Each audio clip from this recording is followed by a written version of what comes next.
pimpinan dan para anggota DPR RI, rekan-rekan wartawan serta hadirin yang kami muliakan.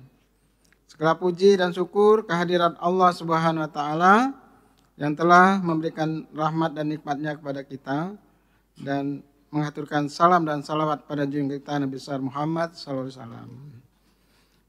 Pimpinan dan anggota DPR RI serta hadirin yang kami hormati, pengantar dibacakan. Pimpinan dan anggota DPR RI serta hadirin yang kami hormati, ada beberapa hal yang ingin kami sampaikan terkait dengan rancangan undang-undang tentang daerah khusus Jakarta adalah sebagai berikut. Pertama, fraksi Partai Keadilan Sejahtera berpendapat penyusunan dan pembahasan RUU Daerah Khusus Jakarta yang tergesa-gesa dan terkesan ugal-ugalan yang seharusnya sudah lebih dahulu ada sebelum adanya Undang-Undang Ibu Kota Negara. Kedua, dibacakan. Ketiga, dibacakan. Keempat, fraksi PKS berpendapat bahwa RUU belum melibatkan partisipasi masyarakat yang bermakna, meaningful participation. Dalam penjelasan Undang-Undang Nomor 13 2022 dinyatakan bahwa penguatan keterlibatan dan partisipasi masyarakat yang bermakna dilakukan secara tertib dan bertanggung jawab dengan memenuhi 3 syarat, yakni pertama, hak untuk didengarkan pendapatnya, kedua, hak untuk dipertimbangkan pendapatnya, dan ketiga, hak untuk mendapatkan penjelasan atau jawaban atas pendapat yang diberikan. Kelima, dibacakan. Keenam, fraksi PKS berpendapat terkait kewenangan khusus bidang kebudayaan. Dalam pasal 22 ayat 1 huruf B tidak disebutkan adanya sebuah lembaga adat dan kebudayaan Betawi dalam pemajuan kebudayaan, pelibatan badan usaha, lembaga pendidikan, dan masyarakat dalam pemajuan kebudayaan. Fraksi PKS memandang bahwa pelibatan sebuah lembaga atau adat dan kebudayaan Betawi ini sangatlah penting. Ketujuh, fraksi PKS berpendapat bahwa usulan tentang pemilu gubernur, wakil gubernur, bupati, wakil bupati, dan wali kota, wakil wali kota perlu dipertahankan. Hal ini untuk mewujudkan demokrasi secara lebih konsisten atau sebagai alternatif dapat diusulkan mekanisme pemilihan oleh anggota DPRD jika yang ingin dikedepankan adalah pertumbuhan ekonomi yang membutuhkan kestabilan sosial politik. Kedelapan, dibacakan.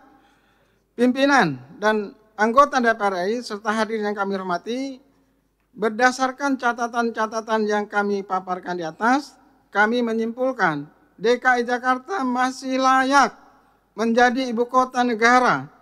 Maka kami, fraksi Partai Keadilan Sejahtera, dengan memohon taufik Allah Subhanahu wa taala dengan mengucap bismillahirrahmanirrahim menyatakan menolak rancangan undang-undang tentang daerah khusus Jakarta untuk ditetapkan menjadi rancangan undang-undang usulan DPR RI. Demikian pandangan fraksi PKS ini kami sampaikan sebagai ikhtiar dalam mewujudkan keadilan dan kesejahteraan bagi seluruh warga negara Indonesia. Semoga Allah Subhanahu wa taala senantiasa memberikan kekuatan kepada kita untuk memberikan kerja terbaik bagi bangsa dan negara Indonesia. Atas perhatian pimpinan dan anggota DPR RI serta hadirin semua, kami ucapkan terima kasih. Billahi taufiq hidayah. Wassalamualaikum warahmatullahi wabarakatuh. Jakarta, 5 Desember 2023 Masehi. Bismillahirrahmanirrahim. Assalamualaikum warahmatullahi wabarakatuh. Semangat perubahan, salam kedaulatan rakyat. Sahabat SZ dimanapun berada, tagline kami muak, kami enak sudah bertebaran di mana-mana, di berbagai platform media sosial, bahkan di jalan-jalan. Saya kira inilah respon rakyat sesungguhnya terhadap hegemoni kekuasaan yang terus ditampakkan oleh para penguasa hari ini. rakyat tidak bodoh, rakyat tidak takut. Tentu karena ini berdampak pada kehidupan kita semua. Mau negeri ini diacak-acak demokrasinya? Bukankah prinsip demokrasi ini adalah hasil kesepakatan para the founding father kita? Terus ada yang mau ngacak-ngacak, gimana ceritanya? Mau didiamin aja? Kan tidak bisa. Dan kita mendengar luar biasa sekali ini. Tentu kebenarannya harus ditelusuri lagi, benar tidak ya, tapi sebagai sebuah sinyalemen mengerikan ini. Makin brutal ini. Apakah karena memanfaatkan sisa-sisa kekuasaan, mumpung masih punya kuasa? Kabarnya Kaisang mau didorong maju jadi gubernur Jakarta. Luar biasa. Mungkin kemarin dibatalkan sebagai wali kota Depok itu karena terlalu kecil dianggapnya. Wah, setelah didiskusikan nanggung ini. Gibran maju cawapres, Kaisang maju gubernur. Mumpung bapak masih punya kekuasaan, sehingga bisa dilanjutkan oleh anaknya.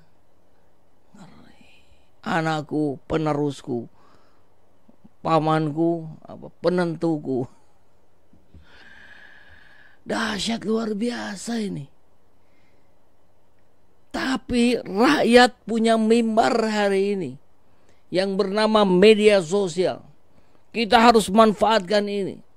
Munculkan, kemukakan, sampaikan apa yang menjadi isi hatimu, apa yang menjadi kehendakmu, apa yang menjadi harapanmu. Ini terlepas dari keterpilihan. Anda mau pilih siapa, bicara.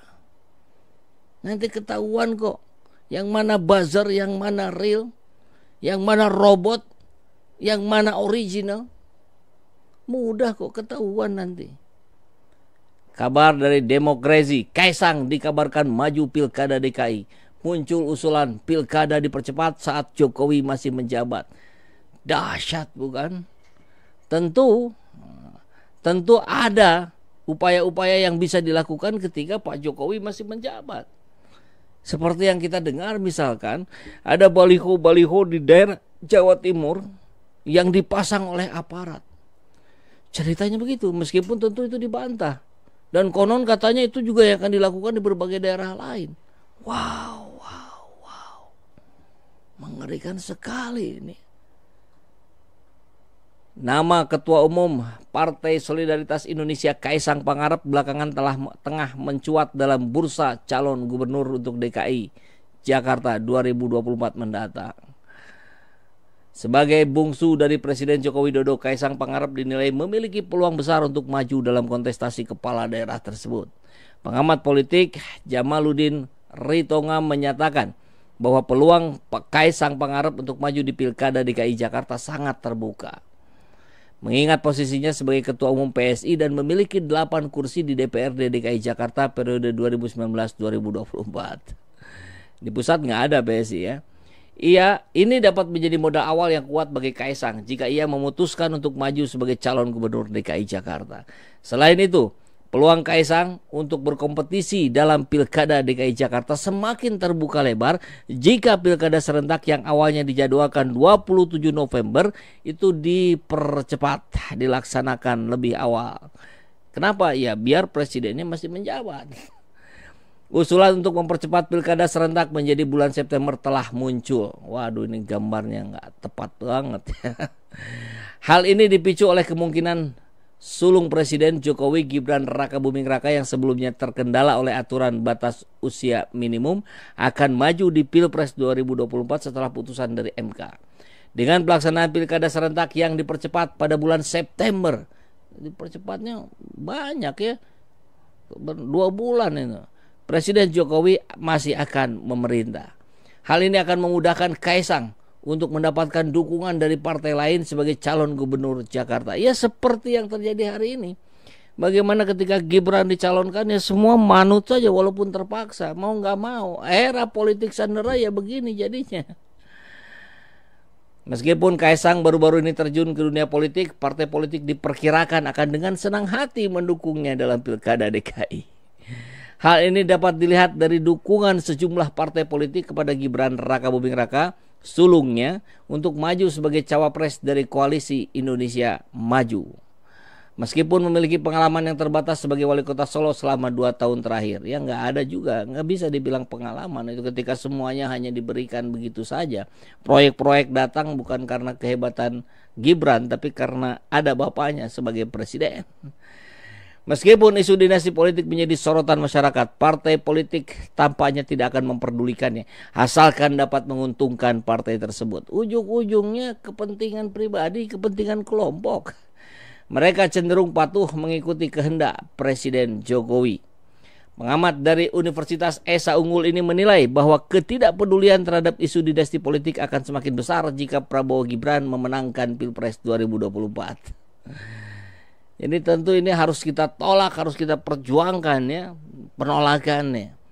Sebaliknya jika mereka kalah ada kemungkinan bahwa partai pendukung Jokowi akan ragu mengusung Kaisang karena isu dinasti politik dapat berpengaruh pada pemilihan pemimpin masyarakat. Apalagi Jakarta yang paling rasional masyarakatnya pasti akan menolak itu. Kesimpulannya, Kaisang Pangarep maju sebagai kemungkinannya sebagai gubernur terlihat cerah. Namun banyak yang akan tergantung pada dinamika politik dan hasil Pilpres 2024 yang akan mempengaruhi apakah partai politik akan mendukungnya dalam kompetisi politik yang akan datang. Nanti kita lihat.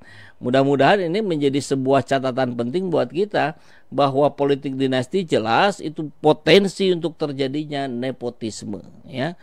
Karena nepotisme adalah sebuah tindakan pidana yang juga harus dimusnahkan di muka bumi.